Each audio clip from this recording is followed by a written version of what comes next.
there, and welcome to the universe from the Isle of Man. And today we're going to talk about man on the moon. 50 years ago, man walked on the moon. It was an incredible technological achievement, and it was brought about by the fact that the Soviet Union and the United States wanted to show each other were more dominant than the other. And as a result, at the end of the Second World War, the Russians and the Americans together tried to look at the possibility of going into space. In the end, the Americans won this space race, as it became known, although it was never officially declared as a space race. But a total of 12 men got to walk on the surface of the moon. The first two, of course, Neil Armstrong and Buzz Aldrin, did so in July 1969. As I say, over 50 years ago.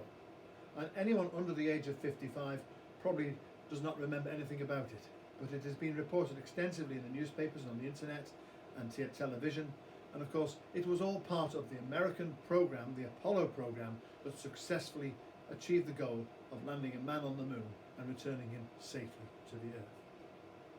But you know, the moon has been an object of great fascination for us for many, many centuries. Since men first turned their eyes skyward and looked up at the sky, we've had a fascination with the moon.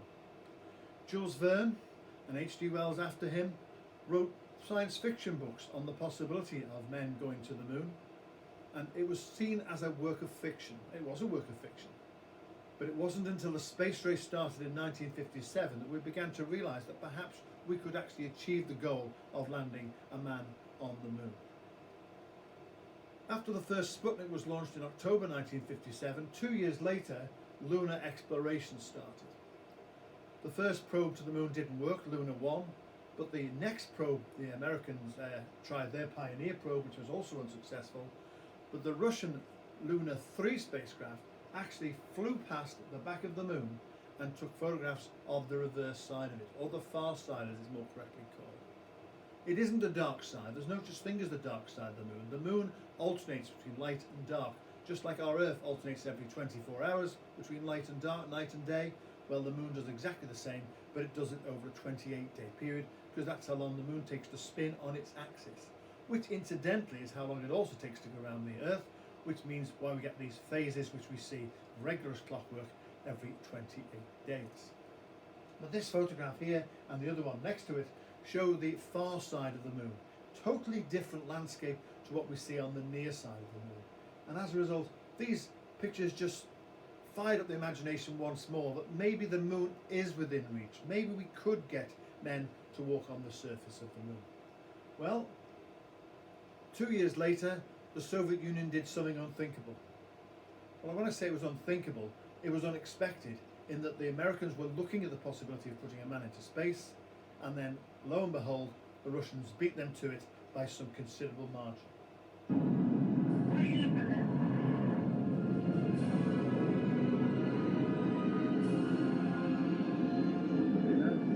Апреля 1951 года в Советском Союзе выведен на орбиту вокруг Земли первый в мире космический корабль «Спутник Восток» с человеком на борту. And using their large rocket, they were able to put a spacecraft into orbit to get the required speed into orbit, and that big rocket was able to allow Yuri Gagarin to go once around the world, one orbit around the world, in just 108 minutes.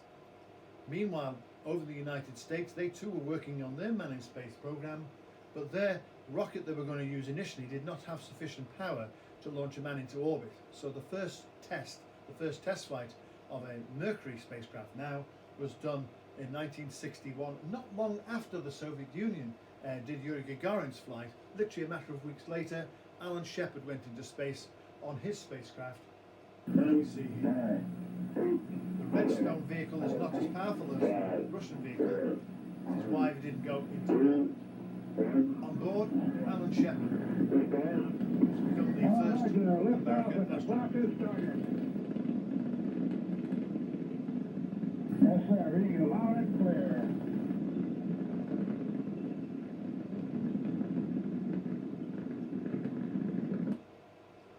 And with the Soviet Union having one man going into space for one orbit of the Earth in 108 minutes. The American Alan Shepard going into space for 15 minutes. The time was right for one of the greatest speeches and the greatest announcements ever made by a politician anywhere on the globe. I believe that this nation should commit itself to achieving the goal before this decade is out of landing a man on the moon and returning him safely to the Earth. And that speech said literally only less than 3 weeks after the launch of Alan Shepard. As I said earlier, there was no declared space race, but Kennedy's goal of sending a man to the moon and returning him safely to Earth by the end of the 60s seemed almost impossible. But this was a time of great optimism, this was a time of great technological innovation, so the Americans grasped the challenge of President Kennedy and went wholeheartedly and fully committed towards achieving the goal that the president had set. He was sadly to lose his life a few years later, and maybe that spurred NASA and the Americans on to achieve the goal of their president. The Mercury program carried on with a total of 6 missions, 4 of which were on a different launch vehicle, which was capable this time of getting into orbit. This was the Atlas launch vehicle, and this vehicle here shows John Glenn, the first American to orbit in Friendship 7, and this was just about 9 months after President Kennedy's speech, and the Atlas launch vehicle here with Friendship 7 on top was able to go around the world. He did a total of 3 orbits, and there were to be 3 more Mercury missions. Following this, to help achieve the goal of the president, they had to learn how to live, eat, rendezvous and maneuver in space. So the Gemini program was introduced, and the Gemini program, using another launch vehicle now, the Titan launch vehicle and the 2-man Gemini spacecraft on top, they went into space between 1964 and 1966 and really was the workhorse. This was the unsung hero of the American manned spaceflight program, because the Gemini mission proved, Mercury program proved they could get into space and live in space. But the Gemini mission proved you could do stuff in space. You could change your orbit, you could walk in space, you could rendezvous, and so on. One of the first things they did on only the 2nd flight was Ed White went outside for a spacewalk with his familiar looking spacesuit. They had to perfect different types of spacesuits so they could walk on the lunar surface, which was of course the primary goal. They also rendezvoused with another spacecraft. This is the Gemini 7 spacecraft taken from the Gemini 6 spacecraft, and rendezvousing in space was something vital to getting to the moon. A lot of people don't realise it, but Buzz Aldrin was actually a doctor, and he had a doctorate in orbital rendezvous. Now, orbital rendezvous, the ability to get 2 spacecraft together in the same orbit and fly alongside each other, or indeed connect with each other, was an unheard of science at that time, and Buzz Aldrin was known as Dr. Rendezvous because of the work he did getting his PhD on that subject. As well as that, they wanted not just to link up for show, to take photographs, etc., but they also wanted to link up with another vehicle which would carry fuel. And this vehicle here, the Agena target vehicle as it's called, by inserting the nose of the Gemini spacecraft here into the back adapter here of the Agena target vehicle, fire this rocket engine up, and this rocket engine then would take them to a higher orbit. Or, indeed, if it was a different vehicle, it could take them on the way to the moon. And that's exactly how they went to the moon. They went using the orbital rendezvous technique, which was decided was the best and easiest way to get there, given the impressive timeline that the president had set them. So if we look back at the time schedule here, the lunar exploration timeline as they call it here, in 1959 we had literally only just take pictures of the moon. But eventually we were to take photographs of the moon using the Ranger spacecraft, which was a spacecraft that flew straight into the lunar surface, taking photographs all the way down until they crashed into the surface. But in 1966, the Soviets first, followed by the Americans, each landed a vehicle on the surface of the moon and sent back pictures from the surface. The first picture you see here, this is a picture of the surface from the Lunar 9 spacecraft, which landed in February 1966, and this was followed by the American spacecraft Surveyor 1, which landed on the surface. This is what it looks like, and this is a photograph showing the silhouette of the Surveyor against the background of the moon. But as well as concentrating on can we get to the moon, how do we get to the moon, and everything else, they had to build different rockets and spacecraft to get to the lunar surface. They built the world's largest rocket, and it still is the world's largest rocket at the moment, although that is likely to be superseded in the very near future by the new SLS launch system, which is going to be used to return Americans to the moon sometime in the mid-2020s. But this rocket, over 110 meters high when it stands up on its end, really was a huge, impressive rocket. It was actually the first rocket built specifically for flying into space. All the other vehicles you've seen before, the Redstone, the Atlas and the Titan, were all used for warfare. They were intercontinental ballistic missiles which had been converted for spaceflight. But this rocket, the Saturn, and the Saturn series of rockets were built exclusively for space travel. But as well as building a large rocket, they also had to build massive engines to go on the end of it to power it. And this engine here, one of the F5 engines, there were 5 of them, sorry, F1 engine, there were 5 of them. And here, just to scale, I've got my children here. They're a lot older than this now, so I'm sure they'll be embarrassed by my showing this photograph of them when they were much, much younger. But this rocket engine here, there were 5 of them, as I say, and these massive engines were used to propel the Saturn V into orbit. If we look at the business end of the rocket now, you see all 5 engines end on, as I showed the picture earlier, and this is me standing against them to give you some idea of the huge scale of this massive rocket. But as well as building the rocket, they had to build a new spaceship which would carry 3 men. The command module, the Apollo command module. And that is this bit at the end here, just this triangular bit here. It's a cone-shaped object, and it's also, I'll just go back to that in a second, this cone-shaped object here has got the service module which carried the oxygen and the water and everything else they needed, and the engine, of course, more importantly, to get them back from the moon. But they also had to build a special type of a machine, the lunar lander, and it looks very odd indeed. And I've got a model of the lunar module here. We'll talk about this a little bit later on. But of course, this looks odd because it was never meant to fly in an atmosphere. The moon has no atmosphere, and when it went into test orbit around the Earth, it didn't fly in the atmosphere as such. So therefore, it had no ability to have aerodynamic surfaces. So the bottom half here, which in my model here is this gold bit here, this bottom bit is used to land on the moon, and the top bit is the ascent stage, which comes off the top and leaves the platform on the bottom to enable the astronauts to go back into lunar orbit to meet their companion. 2 men go down to the surface, 1 remain in lunar orbit.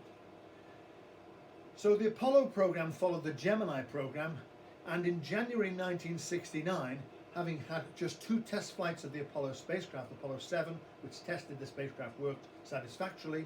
They then used Apollo 8 to go to the moon, to actually orbit the moon, which is a very audacious plan of the Americans, because the lunar module wasn't ready. What could they do with the spacecraft that was ready and the crew that was ready? They went to the moon. They went round them, they flew all the way to the moon and did 10 orbits around it and then came back. So they proved the technology existed to get to the lunar environment, but they needed to test the lunar module in Apollo 9, which took place a little bit later. But in January 1969, the crew of Apollo 11 was announced. We didn't know at this stage that this crew would be the one that would definitely be the first to land on the moon.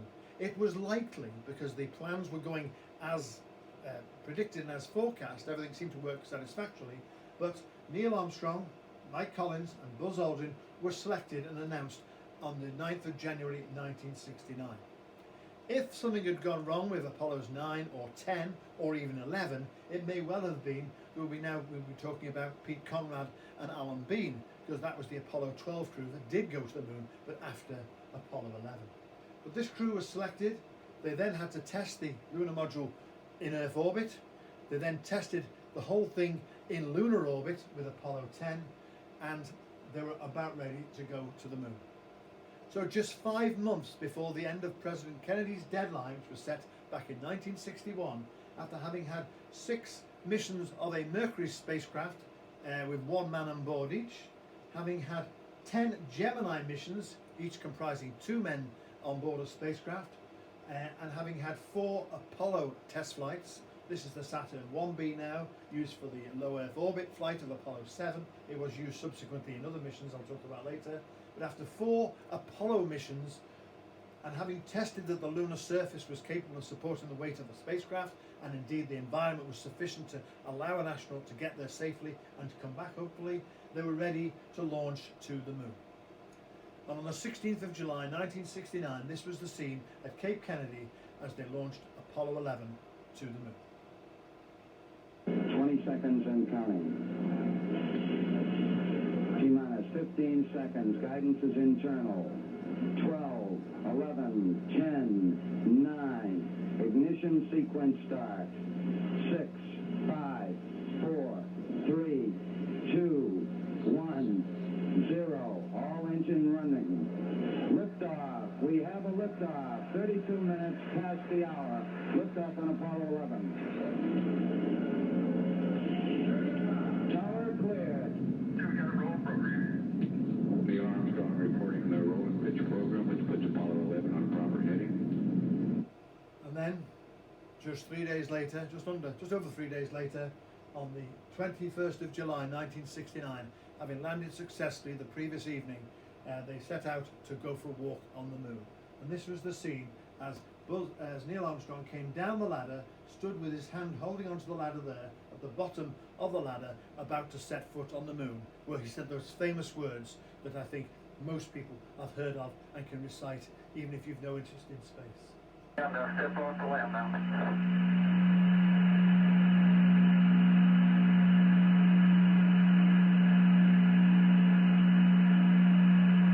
That's one small step for man, one giant leap for mankind. And with that, the president's goal had been achieved. But you know, today we do all sorts of strange and wonderful things with the internet, and we can actually get a picture of the lunar module landing on the surface, which I'll show you now.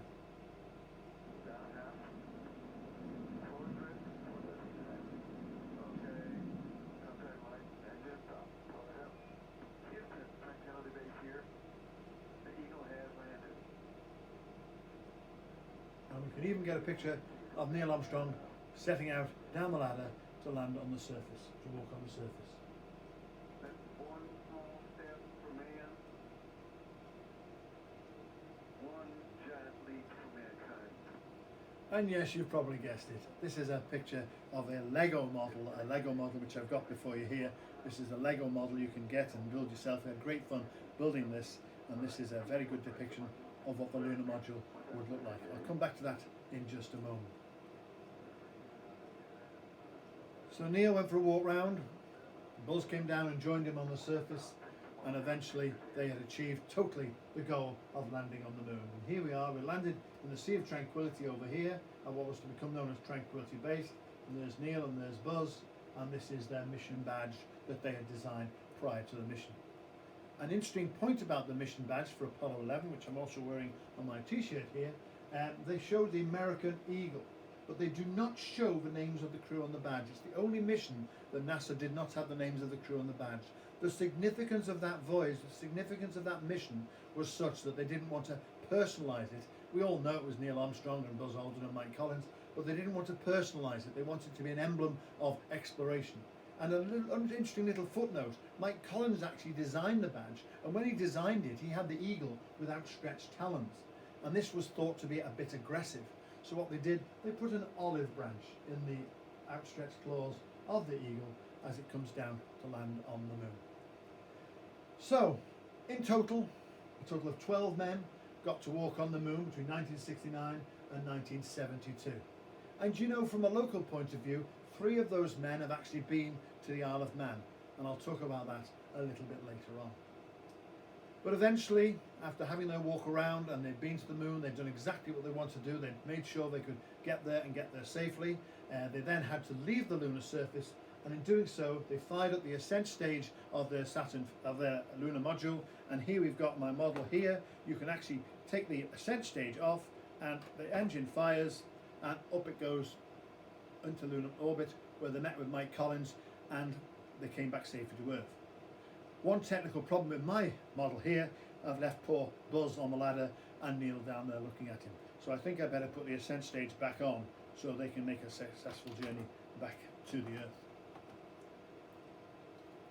So if we look at our timetable now, this is where we started over here with Lunar 1. We finished with Apollo 11 and Apollo 12, which landed in November, getting their way to the lunar surface. These were followed by other manned missions, Apollo 17 being the last one, and that is the end, if you like, of the current or the previous era of manned spaceflight going to the moon. There is, however, plans, the new Artemis project. Artemis is the sister of Apollo, and the Artemis project is hopefully going to return a man to the moon and the first woman to the lunar surface, hopefully, as I said earlier, by the mid-20s. There were to be a total of 5 other lunar missions.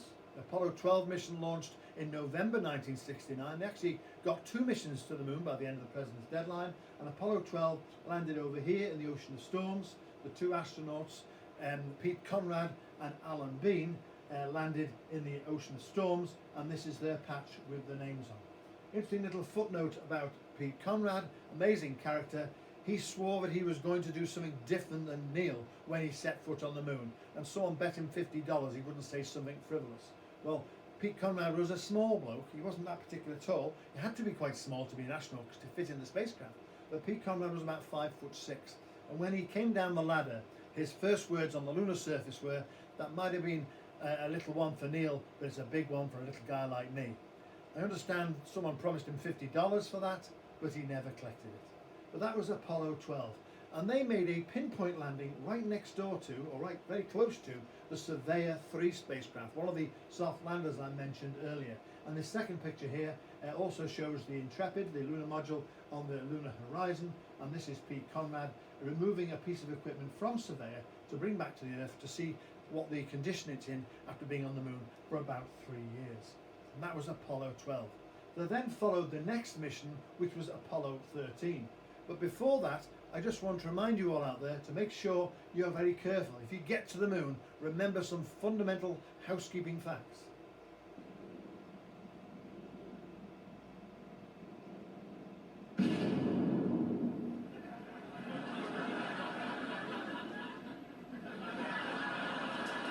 Where's the keys? Not a good idea. We're going back to the serious stuff. Apollo 13 was launched to the moon. That was the next mission to go to the moon in April 1970. This crew got off to a bad start because the command module pilot, seen here as Jack Schweigert, was originally a chap called Ken Mattingly, but he got exposed to German measles. He never actually caught it, but they were worried about him getting sick on the way to the moon. So just 3 days prior to the launch, Ken Mattingly was replaced by Jack Schweigert. This was the command module pilot, Fred Hayes, who was a brand new rookie astronaut, as we call them, and Jim Lovell, at the time the most experienced NASA astronaut. He was the commander, and they were going to fly in the Apollo 13 capsule with the attached service module and of course the lunar module here.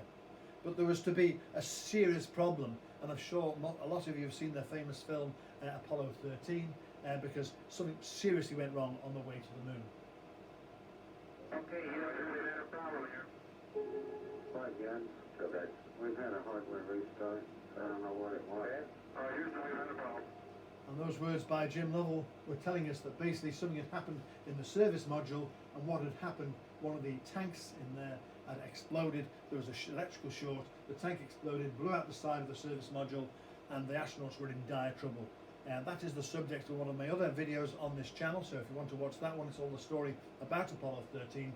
But they eventually, through the efforts, supreme efforts by the mission control in Houston, they were able to bring them back and land them in the ocean a few days later. It really was an amazing mission, often called one of NASA's finest moments, also known as a successful failure, which coined the words from Gene Kranz, the flight controller, that failure is not an option.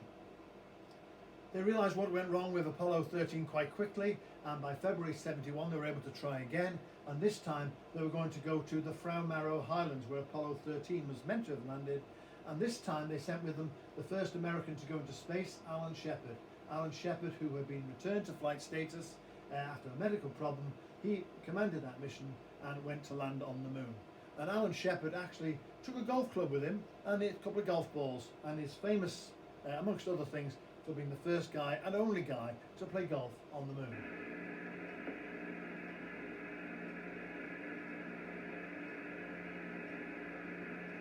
Miles and miles and miles.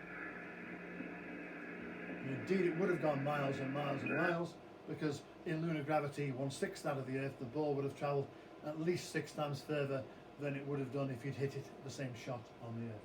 You might notice there he had to do a one-handed golf shot because his spacesuit was such that he couldn't get his 2 hands together around the club. But still an impressive swing, as I'm sure the golfers amongst you will agree.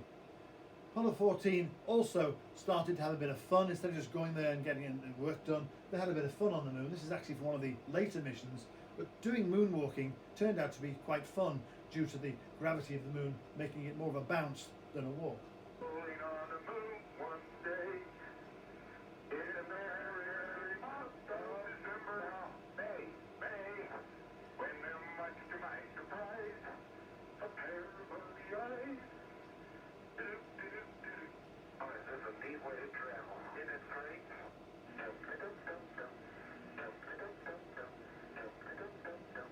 I like to skip along, but me, boy, skip.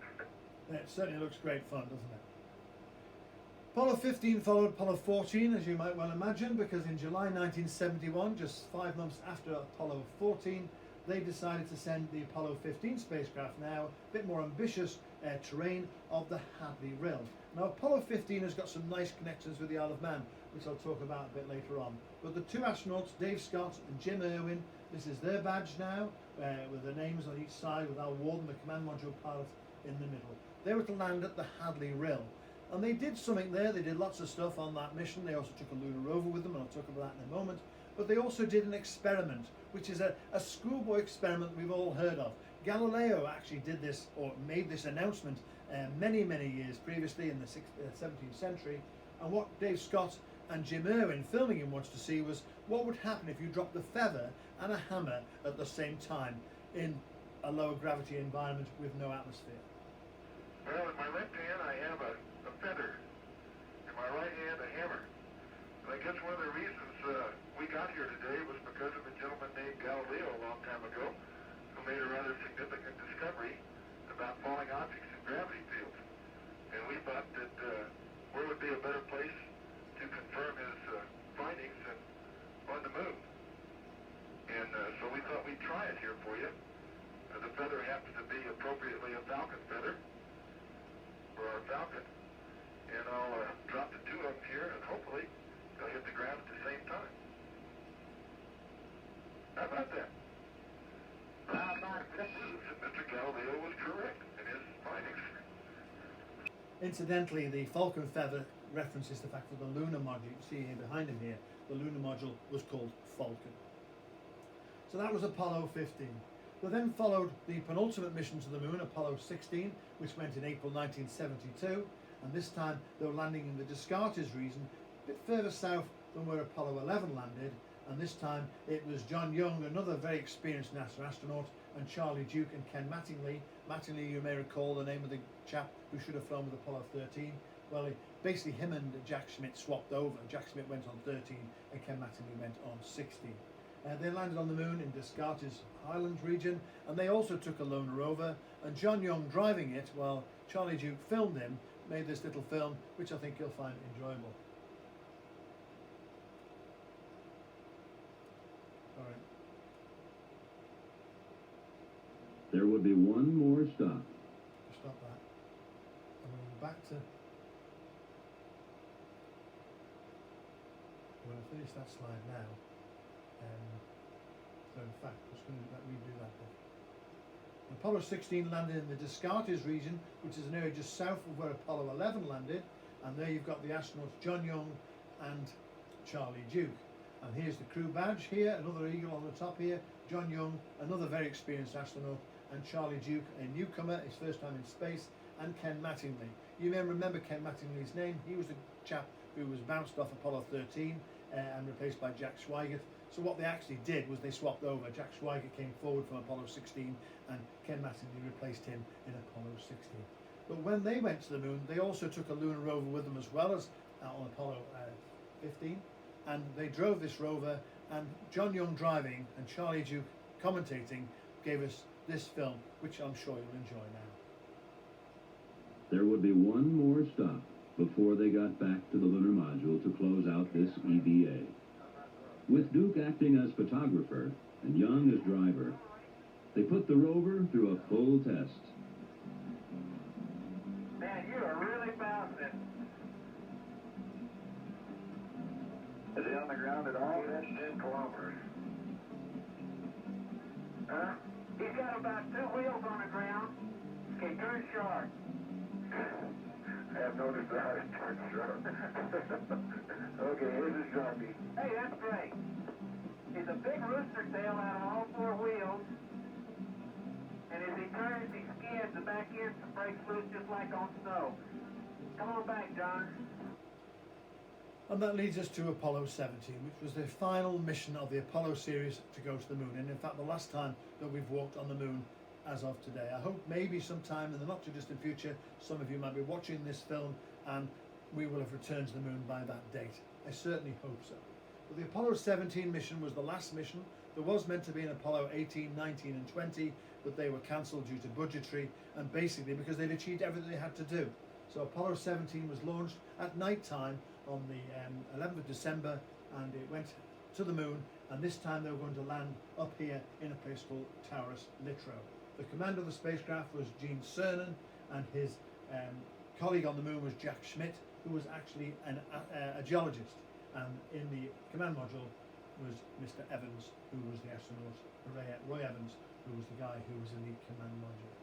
They landed on the moon and they unveiled this plaque on the ladder, just like they unveiled one on the Apollo 11, and this one here shows the signatures of the three astronauts and that of the United States President, who was Richard Nixon at the time, and the plaque, if you zoom in on it, reads, "May the spirit of peace in which we came be reflected in the lives of all mankind." And eventually, after 3 days on the lunar surface, they were ready to leave the moon for the last time in December 1972, on the 14th of December. Proceeded. 3, 2, 1. Ignition. Burn away, Houston. Vector grid. Ag thought. Good order. Okay, you have good thought. In case you're wondering how they did that, they left a camera on the lunar rover, and by pressing a button, the camera elevated as the spacecraft was to leave. There was a 3-second delay, so they had to send the signal to the camera 3 seconds before launch, but it worked very successfully, as you see there. But that was it. They had returned from the moon for the last time. They splashed down in the Pacific Ocean, and that was the end of the Apollo era. They were to use some Apollo hardware to finish off with the equipment they had left. They launched the third stage of the Saturn V rocket, was turned into a space station. It was called Skylab, and Skylab was occupied by 3 different crews, and these crews actually had to fix it because there was a problem. One of the solar panels here was ripped off in launch, and they put a temporary solar panel here which enabled the temperature and the electricity supply to be adequate. So the Skylab was occupied successfully a total of 3 different times. It was meant to be serviced by the space shuttle, but unfortunately the space shuttle was delayed, and eventually Skylab, its orbit deteriorated and it burnt up in re-entry a couple of years before the space shuttle flew in 1981. There was one last Apollo mission that took place a bit later, and this was in the spirit of international cooperation, or détente, between the Soviet Union and the United States. They launched 3 astronauts on the Saturn 1B again. This spacecraft here was launched in July 1975. This Russian vehicle was launched from Baikonur at the same time. They rendezvoused in orbit, and these 5 men were the first Americans and Russians to occupy a space station or a space vehicle at the same time. This was the precursor to what was to become the International Space Station, which of course you can see very successfully flying over the Isle of Man from time to time, or indeed anywhere where you may be watching this, the space station can be clearly visible flying around the world in approximately 110 minutes each orbit. But you know, looking back now, just finally looking back, we're very fortunate here in the Isle of Man. We've had a total of 4 Apollo astronauts have actually visited the island. Appropriately enough, 2 of them have visited the nunnery, which houses the campus, or one of the campuses of the International Space University. Well, in 1977, Neil Armstrong visited as a guest of Robert Sangster at the nunnery, and a few years later, to celebrate his 50th birthday, Alan Shepard, the guy who was the first American into space and the 5th person to walk on the moon, visited in 1985. And a few years earlier, in 1981, Al Worden and Jim Irwin from Apollo 15 visited the island, and I'm pictured here with Stuart Jameson. This is Al Worden, Stuart Jameson and Jim Irwin, and Irwin actually returned to the island a total of 3 more occasions. He came to the island 4 times in total. But this is what I say about our link with Apollo 15, because in 2009, Neil Armstrong also visited the island, he visited as a guest of John Taylor, the watch and clockmaker, and Neil Armstrong was fascinated by the whole subject of horology, the study of clocks and watches. But as I said, there is a nice connection to Apollo 15, and Apollo 15's connection starts with the fact that they came to the island. Whilst they were on the island, Jim Irwin actually planted a tree, and I appreciate you can't read this very well, but it says here this tree was planted by Colonel James Irwin, USAF, astronaut. He walked on the moon and in this garden, and you can actually go down to Balaklawi and see that for yourself. This tree here, which is the back of the plaque there, that one there, this tree here has got this plaque at the foot of it, and you can see it there on the public footpath that goes through Balaklawi. But as well as that, in 2004 we had a display of moonrack on display at the House of Manannan in Peel, and this is the piece of moonrack. It's encased in plastic. It was roughly the size of my fist, much bigger than the pieces of moonrock you normally see scattered around the world at various locations and in museums. But this piece of moonrock here was originally meant to be from Apollo 17, but at the last minute it got switched to Apollo 15. And ironically, I was to go to Florida on holiday a few months later, and I was to meet Al Warden, one of the astronauts, and I spoke to him. I got the great chance to talk to him, and I said about his moon rock from Apollo 15 being on display, and he was absolutely fascinated. He remembered fondly his visit to the Isle of Man, and he was absolutely amazed that a piece of his moon rock, as he called it, had been put on display. Incredible to think that 4 Apollo astronauts actually got to walk on our island. But I want to leave the final word to the first video I showed practically at the beginning of this talk, that of President Kennedy. Because if you've got the drive, the ingenuity, and the imagination to do something, nothing is impossible. We meet in an hour of change and challenge, in a decade of hope and fear, in an age of both knowledge and ignorance. The greater our knowledge increases, the greater our ignorance unfolds. The vast stretches of the unknown still far outstrip our collective comprehension. We shall send to the moon a giant rocket more than 300 feet tall on an untried mission to an unknown celestial body, and then return it safely to Earth. But why, some say, the moon? Why choose this as our goal? We choose to go to the moon. We choose to go to the moon in this decade and do the other things, not because they are easy, but because they are hard. Because that goal will serve to organize and measure the best of our energies and skills. Because that challenge is one that we're willing to accept, one we are unwilling to postpone. And therefore, as we set sail, we ask God's blessing on the most hazardous and dangerous and greatest adventure on which man has ever embarked.